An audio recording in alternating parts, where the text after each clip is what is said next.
Si Francine ay anak ng ina sa Amerikanong nakilala nito sa Subic nang mamasukan ito doon bilang serbidora. Nang mabuntis ang kanyang ina, ay iniwan din ito ng Amerikano upang bumalik sa bansang pinanggalingan. Wala naman sanang problema dahil kaya naman siyang buhayin ng kanyang ina. Ngunit sa kasamaang palad ay nagkasakit ang kanyang ina sa baga. Maganda si Francine dahil sa lahi na nakuha sa kanyang ama. Ang problema lang ay hindi ito pala ayos dahil abala ito sa pagkayod para sa kanyang inang sakitin. Halos linggo-linggo kasi ang check-up ng ina nito. Minsan, naiisip na ni Francine na sumuko dahil sa hirap ng buhay. Hindi din kasi ito nakapagtapos ng pag-aaral, kaya't wala ring permanenteng trabaho ang dalaga. Ngunit kapag naiisip nito ang ina ay nilalakasan na lang niya ang kanyang loob. Isang umaga, naisipang magpahangin ni Francine sa bukid kasama ang kanyang kaibigang si Ponyang. Ponyang, saan kaya ako hahanap ng mayamang lalaki na mag-aahon sa akin sa kahirapan? Wala sa isip na tanong nito dito. Naku naman, Francine. Ang aga-aga pa pero tulog ka na. Sa ating mga mahihirap, panaginip lang ang makapag-asawa ng mayaman. Sagot naman ng kaibigan niya. Bakit ganun? Mga mayaman lang ba ang may karapatang mag-asawa ng mayaman? Tanong ulit ni Francine. Oo, Beshi. At huwag ka nang umasa. Wika nito sabay hablot sa braso niya at naglakad na upang bumalik sa bahay nila. Pag-uwi sa bahay ay naabutan niya ang kanyang inang hirap huminga. Inay, ano po ang nangyayari sa'yo? Natatarantang wika niya dito. Malapapel na kasi ang kulay nito sa sobrang pamumutla, kaya't nilukuban ng kakaibang takot ang dalaga. Agad itong humingi ng saklolo sa kapitbahay upang isugod sa ospital ang ina. Ngunit sa kasamaang palad, hindi na ito umabot pa sa ospital at nalagutan na ng hininga. Puno ang paghinagpis ng dalaga sa pagkawala ng nag-iisang taong kakampi niya. Pagkatapos ng libing ng ina, hindi alam ng dalaga kung paano uumpisahan ng buhay na wala ito sa tabi niya. Mabuti na lang at laging nandyan si Ponyang upang aliwin siya. Isang araw, dumating si Taling galing sa Maynila. Kamag-aral niya ito noon at kapwa kaibigan nila ni Ponyang. Uy Francine, kumusta ka na? Bati nito sa kanya.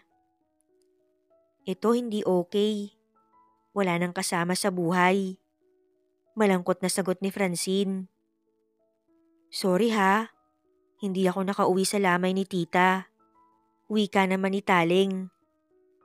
Okay lang, alam ko naman na may pamilya ka doon sa Manila. Teka, isama mo naman ako sa Manila. Gusto ko lang malibang kahit papano. Nalulungkot kasi ako pag nandito lang. Lagi kong naaalala si nanay. Pakiusap ni Francine kay Taling. Desidido ka ba? Baka naman umuwi ka lang dito pag nainip ka doon. Paninigurado sa kanya ni Taling. Hindi no. Gusto kong subukan ng buhay sa Maynila. Seryosong sagot naman ni Francine. O sige, gumayak ka na. After 3 days babalik na ako sa Manila at isasama kita. Makalipas ang 3 araw, bumalik sa Manila si Taling kasama si Francine. Nag-iyakan pa si Ponyang at Francine bago umalis na animo hindi na magkikita. Pagdating sa tinutuloyang bahay nila Taling ay nanibago ang dalaga. Maayos ang medyo may kaliitang tirahan nito. 2 anak ng kaibigan at family driver ang asawa nito na si Ver. Mabait si Ver at masiyahin. Mahal na mahal nito ang pamilya kaya't walang duda na masaya si Taling sa buhay. Naging kainip-inip ang mga dumaang araw kay Francine. Pero tinibayan niya ang kanyang loob dahil ayaw niyang bumalik sa Manila. Gusto niyang magsimulang malayo sa mga alaala ng kanyang ina. Babalik na lang siya kapag natanggap niya na wala na talaga ito. Sa una, Sobrang inip ang naramdaman ng dalaga sa buhay niya sa Maynila.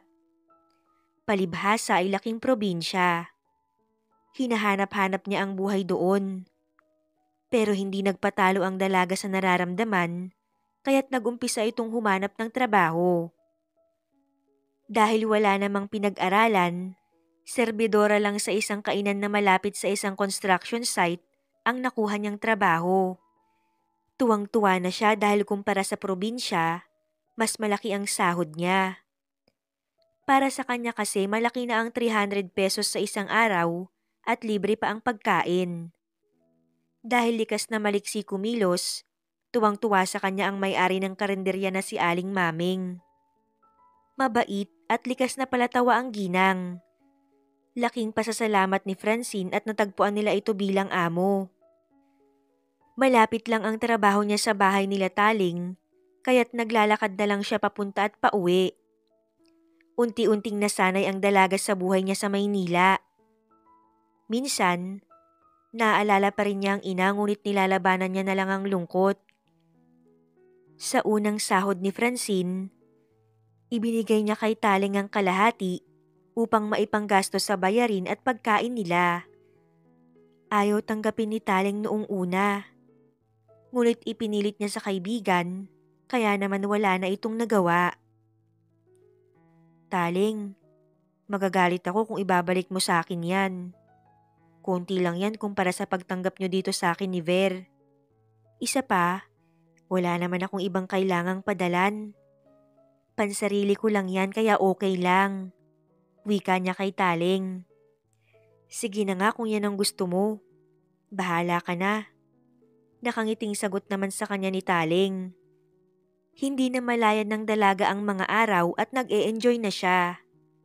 Hanggang sa minahal na rin niya ang trabahong nagpawala ng kanyang inip at lungkot. Masaya ang dalaga.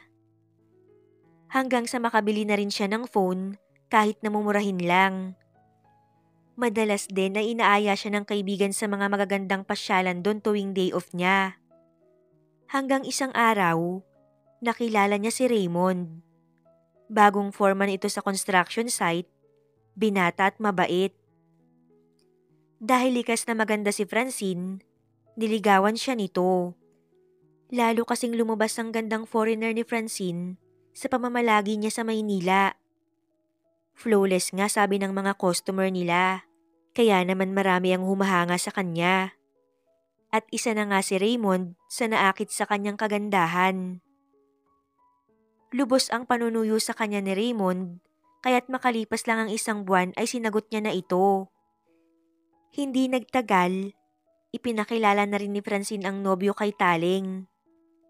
Napansin naman ni Taling na mabait at marespeto si Raymond, kaya alam niya na masaya ang kanyang kaibigan. Naging masaya ang bawat araw ni Francine sa piling ni Raymond. Sa paglipas ng araw, mas lalong naging matatag ang relasyon nila. Oo, may mga konting tampuhan. Pero hindi hinahayaan ni Raymond na tumagal yun. Binanggit din sa kanya ng nobyo na balak siya nitong isama sa probinsya upang ipakilala sa pamilya nito. Kaya naman pakiramdam ni Francine, siya na ang pinakamaswerteng babae sa buong mundo. Dahil sa pagmamahal ni Francine sa nobyo, isang gabi ng Kapaskuhan, doon na isinuko ng dalaga ang sarili sa binata. Medyo nakainom kasi ang kanyang nobyo noon. At nang masolo siya nito sa kwartong laan para sa kanila, doon na naglakas ng loob ang binata.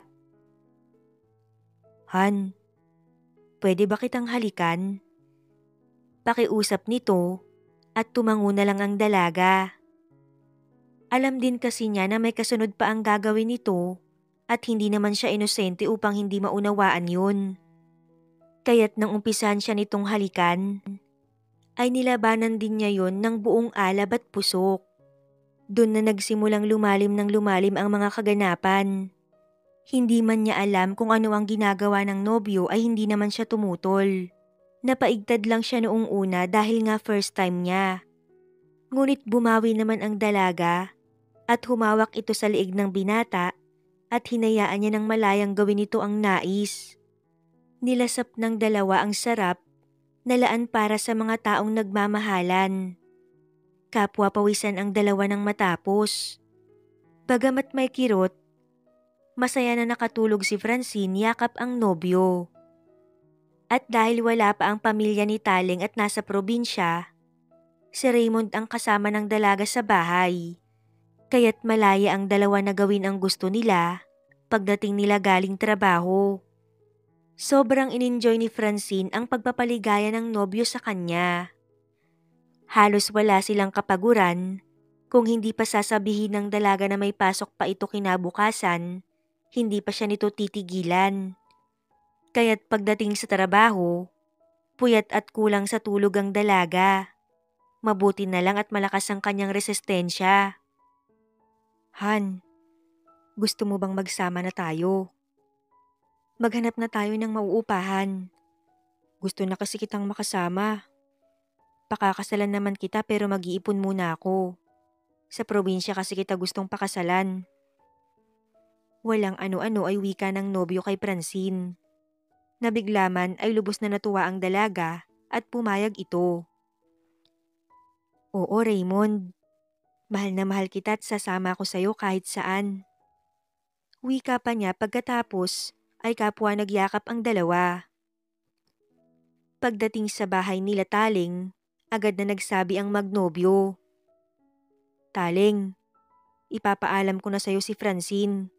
Yaman din lang at sa'yo siya nakapisan. Magsasama na kasi kami kaya't hahanap lang ako ng mauupahan namin.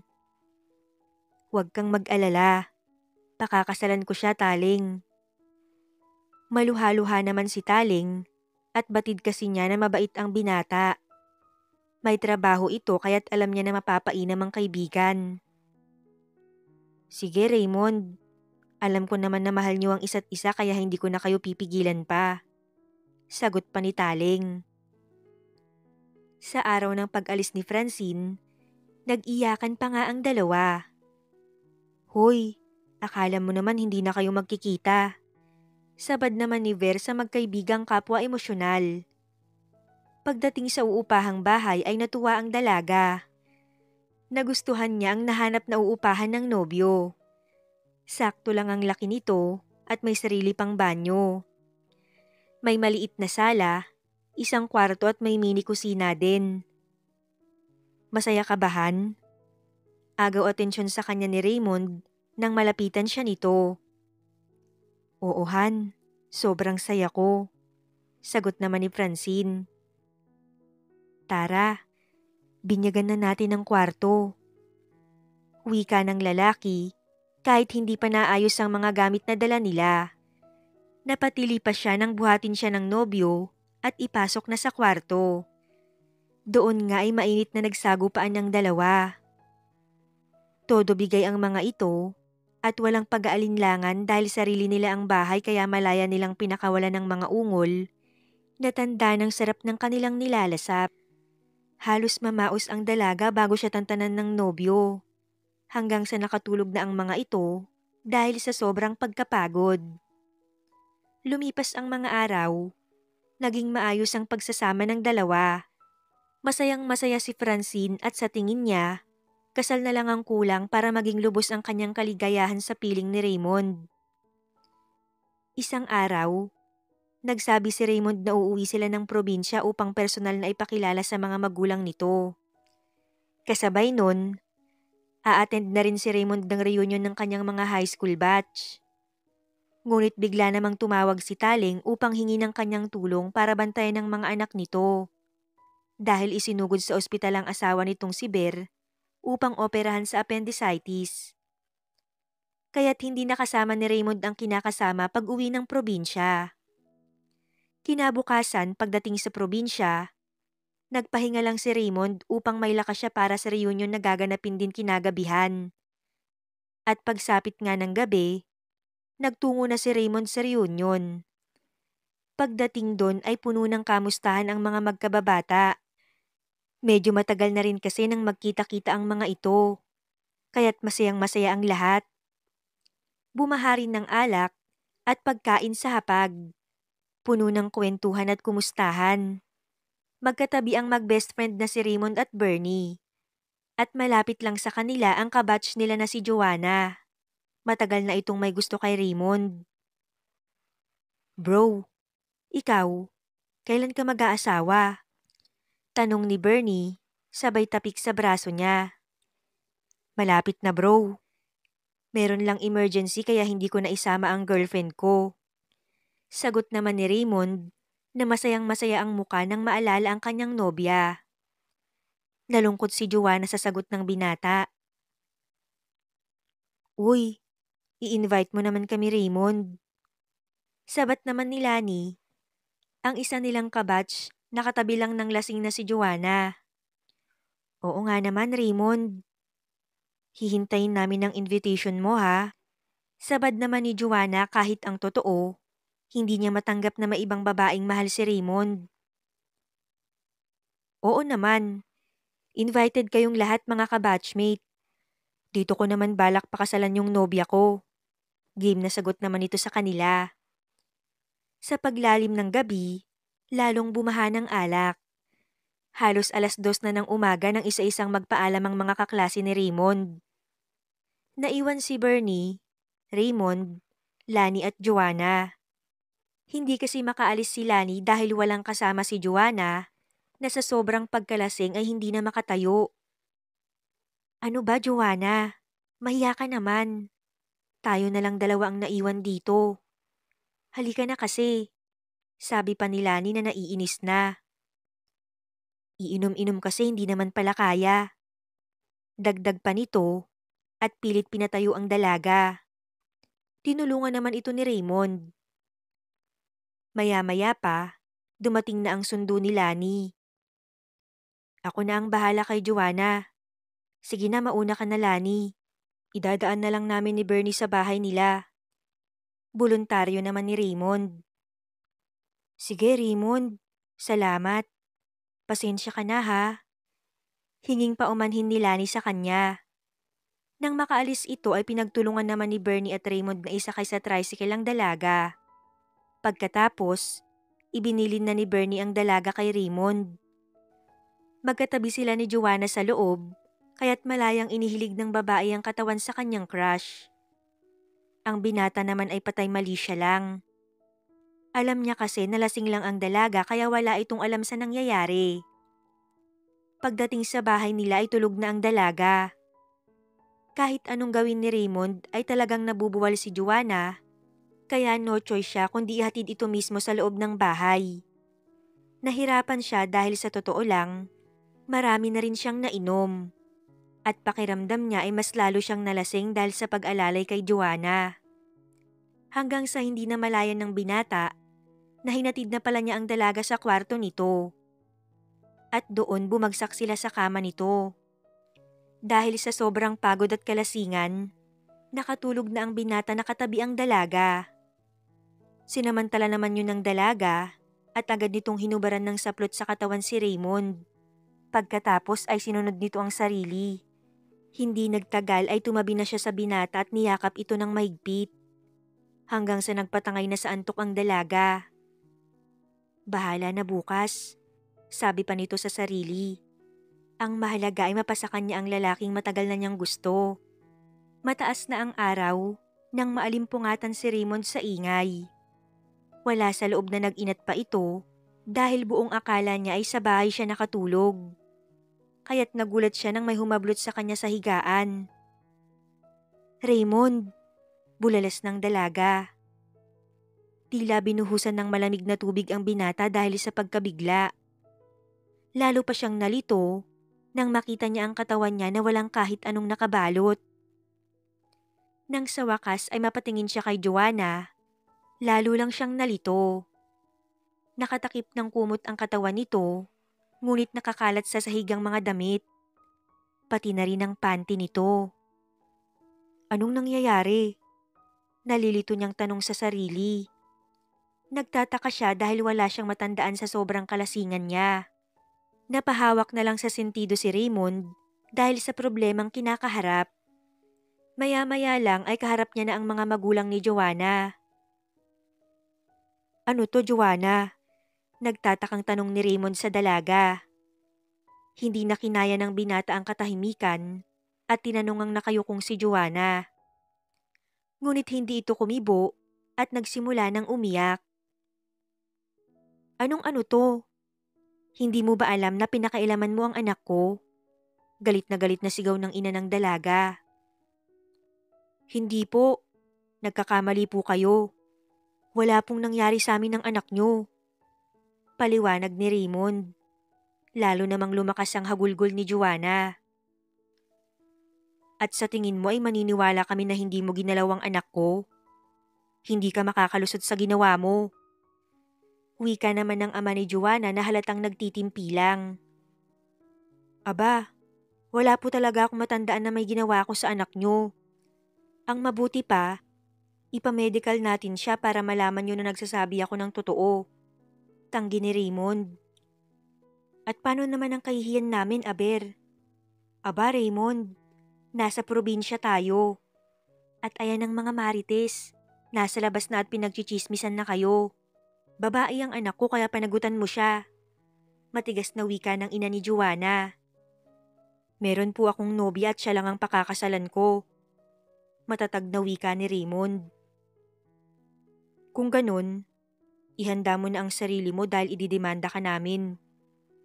Matigas na wika ng ama ni Joanna bago lumabas ng bahay. Alam niya na seryoso ang matanda. Malaki itong kahihiyan hindi lamang sa kanya, kundi sa buong pamilya niya. Ano Joanna? Masaya ka na ba sa ginawa mo? Paninisi ni Raymond sa dalaga. Nang hapong din yon ay agarang inasikaso ang kailangan para sa kasal nila ng dalaga. Sa isang iglap lang, nagbago ang buhay ni Raymond. Ngunit hindi siya makakapayag na mawala sa buhay niya si Francine. Ang problema lang ay kung paano niya yun ipapaliwanag sa nobya. Litong-lito si Raymond sa ginawang gulo ni Joanna sa buhay niya.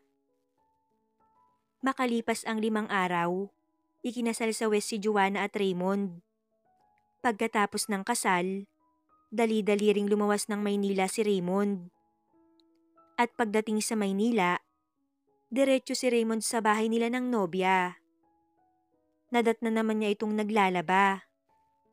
Nang makita ito, agad niyang niyakap mula sa likod ang babae at bumulong.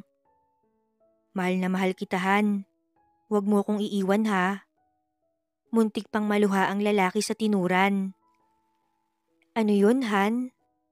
Nalilitong wika ni Francine. Wala, Han. Namiss lang kita ng sobra. Palusot na lang ni Raymond dito.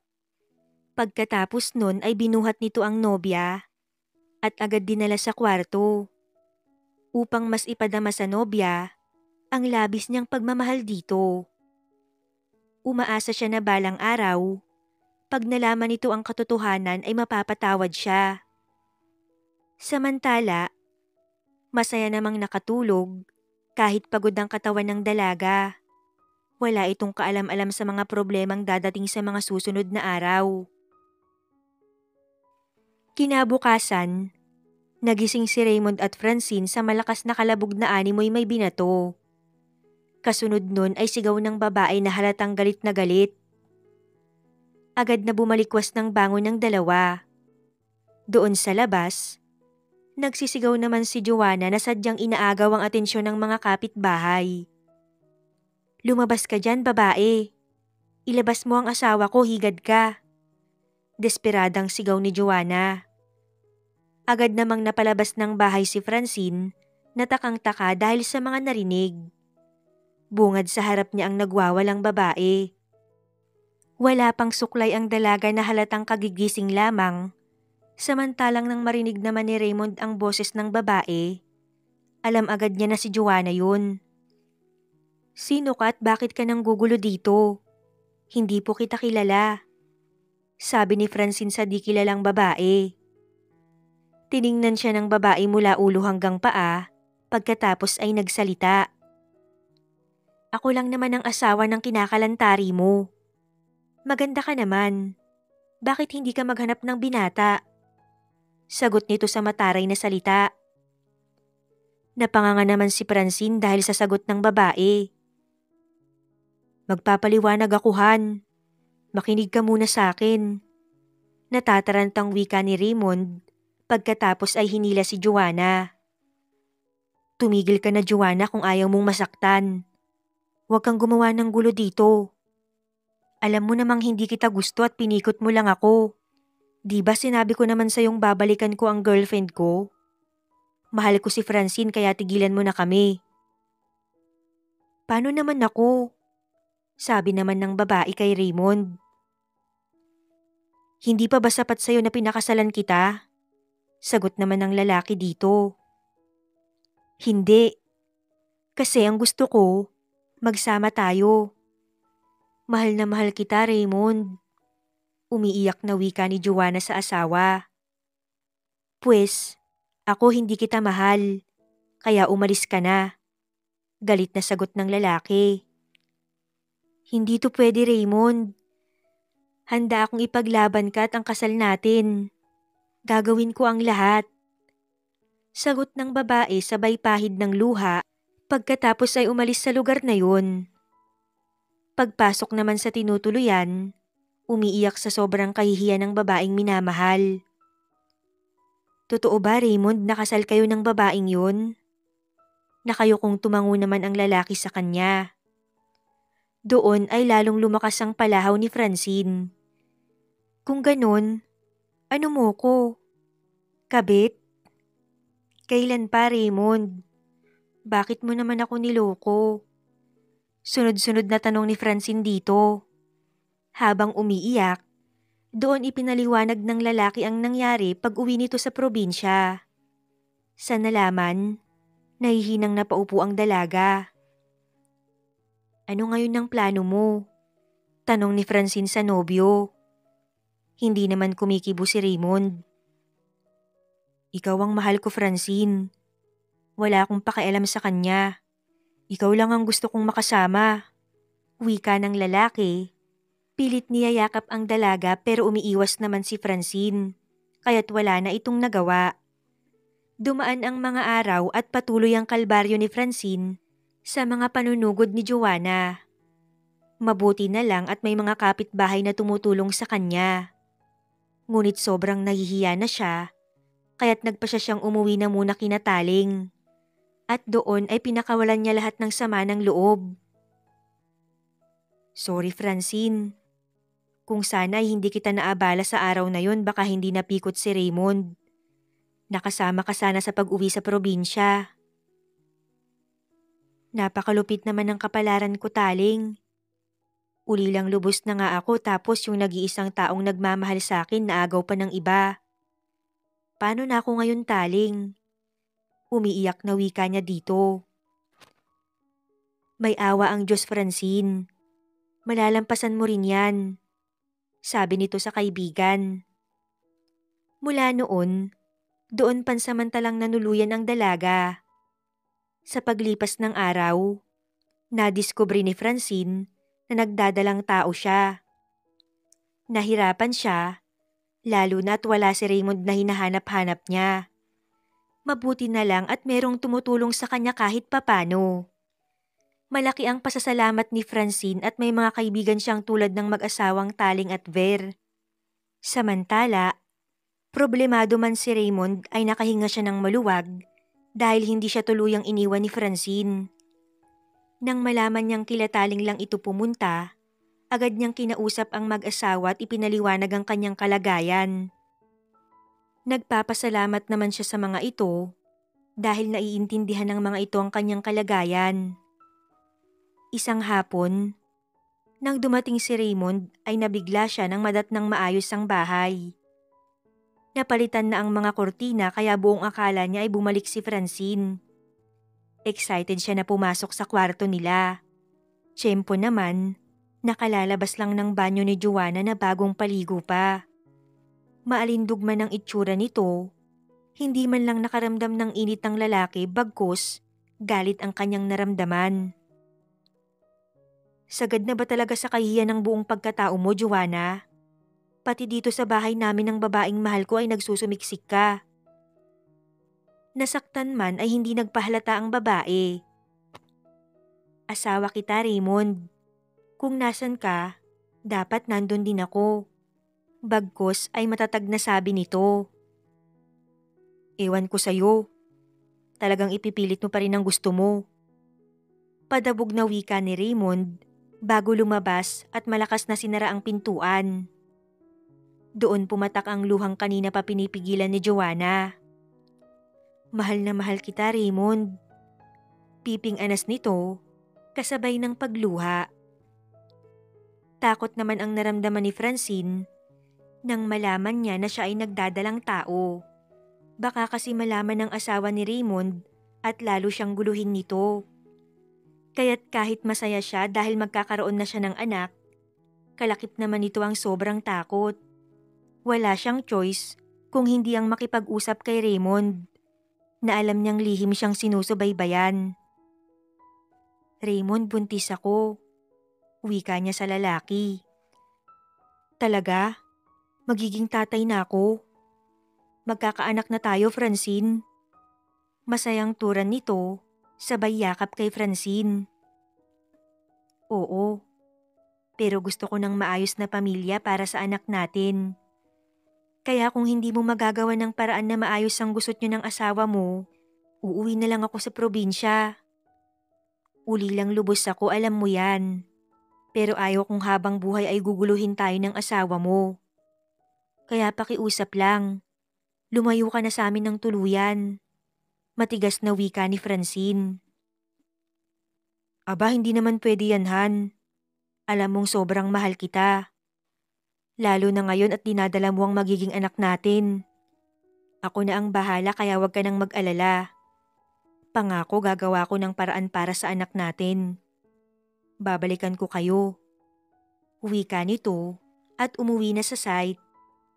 Doon siya pansamantalang nanuluyan mula nang umuwi si Joanna sa apartment nila. Samantala, si Joanna naman ay hindi na nakatiis dahil ilang araw nang hindi umuwi si Raymond. Kaya pinuntahan niya na ito sa trabaho at doon ay nalaman niya na ilang araw na palang hindi pumapasok sa trabaho ang asawa. Ayon sa mga kasamahan nito, 3 araw na itong nagpaalam at umuwi na ng probinsya. Nang tawagan ni Joanna ang mga magulang, kinumpirma ng mga ito na nandun nga si Raymond, kaya't dali-daling umuwi ang babae. Kinabukasan na niya pinuntahan sa bahay ng mga biyanan ng asawa at doon ay nadatnan niyang nag-aalmusal ang mga ito. Tumayo agad si Raymond nang makita si Joanna. Anong ginagawa mo dito? Nakasimangot na wika ni Raymond sa asawa. Asawa mo ko, Raymond. Kaya dapat tayo ang nagsasama, hindi ang babae mo. Asan siya? Ilabas mo siya at huwag mong itago ang malanding babae na yan. Galit at umiiyak na sagot ni Joanna.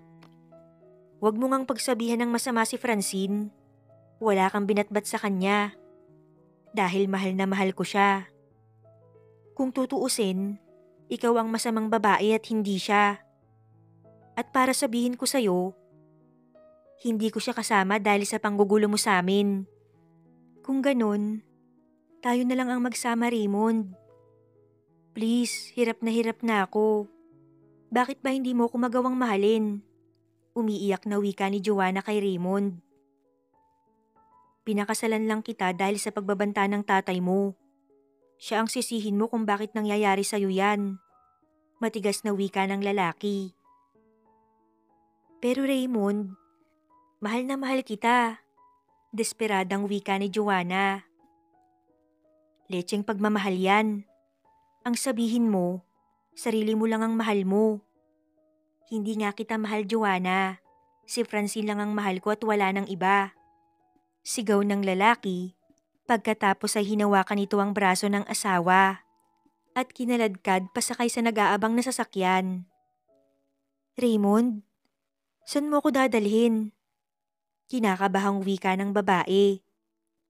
Sa presinto, irereklamo kita. Ano? Imposible yan, Raymond.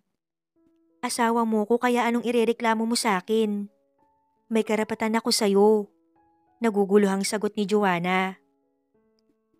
Di ba sabi mo may nangyari sa atin? Pwes, gusto kong patunayan mo ngayon sa akin. Ipapa-examine kita. Pag napatunayan ko lang na birhen ka pa't niloko mo lang ako, patawarin ako ng Diyos dahil baka kung ano ang magawa ko sa'yo. Kita ang galit sa mukha ni Raymond. Labis namang nabahala si Joanna dahil alam niyang seryoso ang asawa.